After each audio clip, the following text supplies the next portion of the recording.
ഷവമിയും one പ്ലസും ഒക്കെ സ്നാപ്ഡ്രാഗണിന്റെ processor choose ചെയ്യുന്ന സമയത്ത് എന്തുകൊണ്ടാണെന്നറിയോ ഓപ്പോ ഇപ്പോഴും മീഡിയാടെക്കിന്റെ ഡിമെൻസിറ്റിയും പിടിച്ചുകൊണ്ടിരിക്കുന്നത്?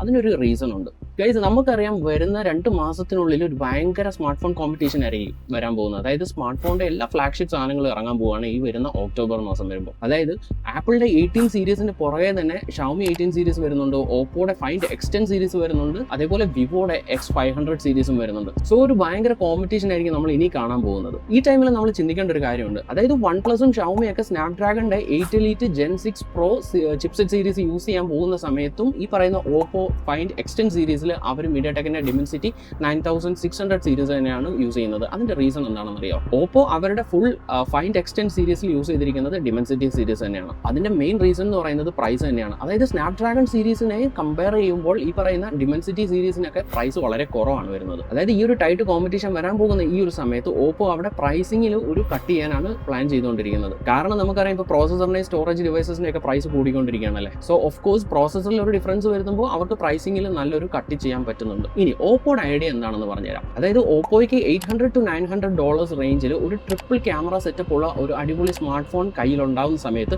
എന്തായാലും നമുക്കറിയാം ആപ്പിൾ അല്ലെങ്കിൽ സാംസങ് പോലുള്ള ഡിവൈസസിന് $1200 പ്ലസ് ആവും അവരുടെ പ്രൈസിങ് വരുന്നത്.